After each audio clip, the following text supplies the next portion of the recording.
ఉమ్మడి నిజామాబాద్ జిల్లాకు వరప్రదాయినిగా ఉన్న మంజీరా నదిలో నాణ్యమైన ఇసుక అక్రమార్కుల పాలవుతోంది. నదీ ప్రవాహం తగ్గగానే ఇసుక దందాకు తెరలేపారు అక్రమార్కులు. వందల వాహనాల్లో ఇసుకను ఇతర ప్రాంతాలకు తరలిస్తున్నారు. అధికారుల సపోర్టుతోనే మంజీరా వనరులను నిర్వీర్యం చేస్తున్నారని ఆరోపణలు వినిపిస్తున్నాయి.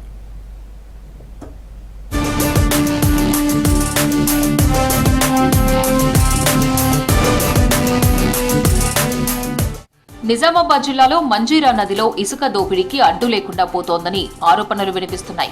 బోధన్ నియోజకవర్గంలోని నదీ పరివాహక ప్రాంతాల నుంచి ఇసుక అక్రమంగా తరలిస్తున్నారని చెప్తున్నారు స్థానికులు. ప్రభుత్వ నిర్మాణాలకు ఇసుక తరలించడంలోనూ అక్రమాలకు పాల్పడుతున్నారని ఆరోపిస్తున్నారు.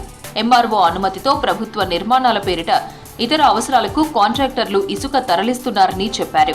బోధన్ నియోజకవర్గంలోని సిద్ధాపూర్, ఖండ్గావ్, కప్పర్ల, హంగర్గా గ్రామాల పరిధిలో ఈ దందా నడుస్తుందని తెలిపారు.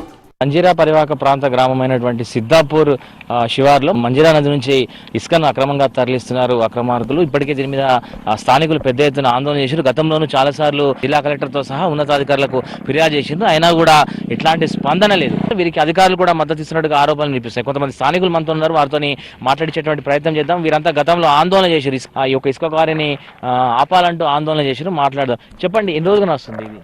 సార్, ఇది మా ఖండ్గాం గ్రామంలో ఈ విధంగా ఇసుక పర్మిషన్ ఇవ్వడం సరికాదని, అదేవిధంగా చుట్టుపక్కల ఉన్న రైతులందరూ కూడా వాళ్ళ బోర్లకు నీళ్లు కూడా సరిగా రావడం లేదు.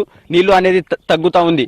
ఎందుకంటే పరిమితికి మించి కూడా వీళ్ళకు పర్మిషన్ ఒక 50 టిప్పర్లు ఇస్తే వీళ్ళు ఎక్కువ టిప్పర్లు మోతాదులో కొట్టుకోవడం జరుగుతుంది. ఎవరైనా అడ్డుపడితే వాళ్ళకి బెదిరించడం కానీ, వాళ్ళకు ప్రాణహాని తెప్పించడం కానీ, ఈ విధంగా వాళ్ళు రౌడీజం అనేది చేస్తూ ఉన్నారు. దీనికి మేము ప్రభుత్వానికి ఒకటే కోరుతున్నాం, ఇస్తే మీరు పోలీస్ వారు కావచ్చు, ఈ రెవెన్యూ డిపార్ట్మెంట్ కావచ్చు, మీరు ఇక్కడ ఉండి ఏ టిప్పర్కి అయితే ఏ బిల్ ఉందో, ఏ టిప్పర్కి లేదో మీరు చూసి పంపించాల్సిందిగా కోరుతున్నాం. చెప్పండి, ఎన్ని రోజులు అవుతుంది? అవును సార్, ఇప్పుడు మనం బోధన వెళ్ళేటప్పుడు కావచ్చు, వాళ్ళు రూట్ ఇస్తలేరు, కొన్ని యాక్సిడెంట్లు అవుతున్నాయి, కొన్ని ఫ్యామిలీ ఇష్యూస్ ఉన్నాయి. అట్లా మనం ఏమన్నా అంటే వీళ్ళే చేస్తున్నారు కావాలని మా పేర్లు కూడా వాళ్ళు ఇది చేస్తున్నారు, భయపెట్టిస్తున్నారు చేస్తున్నారు. సో మీరు ఎవరికి చెప్పలేదు అధికారులకి? చాలా సార్లు కంప్లైంట్ ఇస్తే వాళ్ళు రెస్పాన్స్ ఇస్తలేరు సార్. ఇక్కడ చూసినా ఇసుక డంపులు, ఇసుక బండ్లే, ఎటు అసలు రోడ్ల మీద తిరగడానికి కూడా లేని పరిస్థితి. ఇసుక పర్మిషన్లు ఇస్తున్నామని చెప్తున్నారు. ఇక్కడ వేబిల్ అది ఎంత వెయిట్ తీసుకుపోతున్నారో కూడా తెలియదు. బండ్లు నడుస్తున్నాయని వేబిల్లు ఇచ్చినాము, మేము బండ్లు నడుస్తున్నాయని చెప్తున్నారు. ఒక వెయిట్ చేయడానికి ఒక కాటా లేదు. మరి అదేవిధంగా ఎన్ని బండ్లు పోతున్నాయి ఎంక్వైరీకి ఇంకొక లేదు. ఒక్కొక్క ఊర్లో 10 డోజర్లు ఉన్నాయి. వాటిని ఎందుకు తీసుకొచ్చారు? ఈ రోజు ఆర్టీఓ ఆఫీసర్లు ఏం చేస్తున్నారు?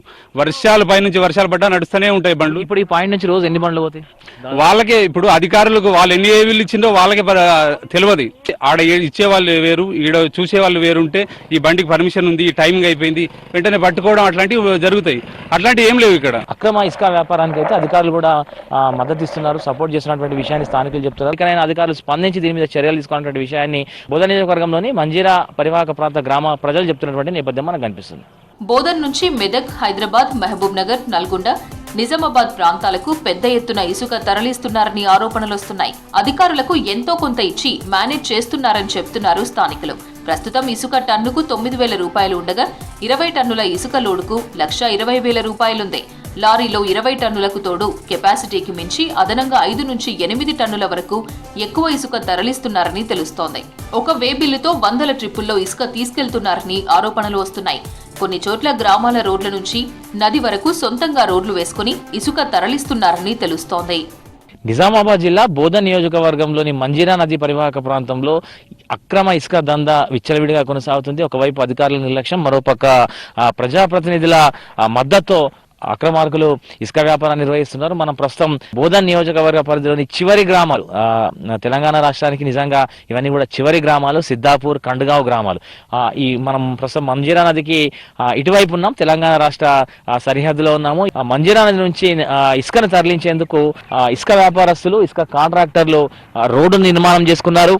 ఇవన్నీ చుట్టుపక్కల పైభాగంలో అంటే ఈ ప్రాంతంలో అన్ని వ్యవసాయ క్షేత్రాలు ఉన్నాయి, పంట పొలాలు ఉన్నాయి. ఆ పంట పొలాల మధ్యలో నుంచి ఇట్లా రోడ్లు వేసుకొని ఇసుక వ్యాపారాన్ని కొనసాగిస్తున్నారు. అయితే ఈ ఇసుక క్వారీలకు ఎట్లాంటి అనుమతి లేదు. ఇక్కడ ఈ మంజీరా నదిలో దొరికేటువంటి నాణ్యమైనటువంటి ఇసుకకు బయట ప్రాంతాల్లోనూ మంచి డిమాండ్ ఉంది. ప్రధానంగా ఇక్కడ నుంచి ఇసుకని అటు మెదక్, సంగారెడ్డి, హైదరాబాద్ పరిసర ప్రాంతాలకు ఇసుకను తరలిస్తుంటారు.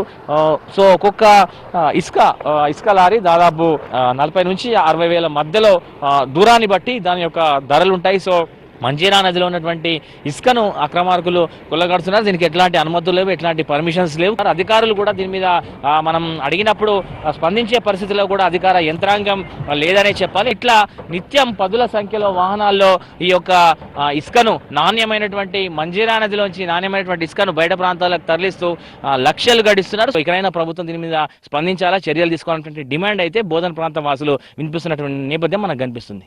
వ్యాపారులు మంజీరా నుంచి ఇసుక తరలించి తమకు అనుకూలంగా ఉన్న ప్రాంతంలో డంప్ చేసి ఎక్కువ రేటుకు అమ్ముకుంటున్నారని ఆరోపణలు వినిపిస్తున్నాయి. భారీ వాహనాల్లో ఇసుక తరలిస్తుండటంతో రోడ్లు ధ్వంసమవుతున్నాయని చెప్తున్నారు స్థానికులు. ఇసుక లారీలతో ప్రమాదాలు అవుతున్నాయని చెప్పారు. యాక్సిడెంట్లలో కొందరు వికలాంగులయ్యారని ఆవేదన వ్యక్తం చేశారు. ఇంత జరుగుతున్నా అధికారులు పట్టించుకోవడం లేదంటున్నారు. చెక్ పాయింట్ దగ్గర పోలీసులు నామమాత్రంగా తనిఖీలు చేస్తున్నారని విమర్శిస్తున్నారు. మనం లిస్టుల ప్రకారము మనకు ఎన్ని అయితే అలాట్ అవుతాయో అన్ని వేబిల్స్ ఇవ్వటం జరుగుతుంది. ఇక్కడ కాంటా అంటే మనము ఈ టిప్పర్లో వచ్చేసి మ్యాక్సిమము మనకు ట్రాక్టర్లు ఒక 5-6 వరకు పడతాయని చెప్పేసి ఆ అందాజ ప్రకారం 10 క్యూబిక్ మీటర్స్ ఇస్తున్నారు. ఇది కూడా మైనింగ్ వాళ్ళు చూసుకొని వెళ్ళడం జరిగింది. అట్లా వితౌట్ వేబిల్స్ ఏమీ లేవండి. రివర్లో వచ్చేసి ట్రాక్టర్ల నుంచి మొత్తం టోటల్ లేబర్లే నింపుతున్నారు. అవి తీసుకొచ్చి ఇక్కడ క్వారీ పాయింట్లో పోసుకున్న తర్వాత అప్పుడు ఈ టిప్పర్లు ఏవైతున్నాయో డోజర్లతో ఫిల్అప్ చేస్తున్నారు, నింపుతున్నారు. టీఎస్ఎండీసీ ద్వారా ఇసుక కొంటే తక్కువ ధర ఉంటుందని, కానీ వ్యాపారులు బ్లాక్లో ఎక్కువ రేటుకు ఇసుక అమ్ముతున్నారని ఆరోపణలు వస్తున్నాయి. ఇసుక దందాపై ప్రభుత్వం చర్యలు తీసుకోవాలని, నదీ పరివాహక ప్రాంతాల్లో టీఎస్ఎండీసీ ద్వారా ఇసుక అమ్మకాలు జరపాలని కోరుతున్నారు.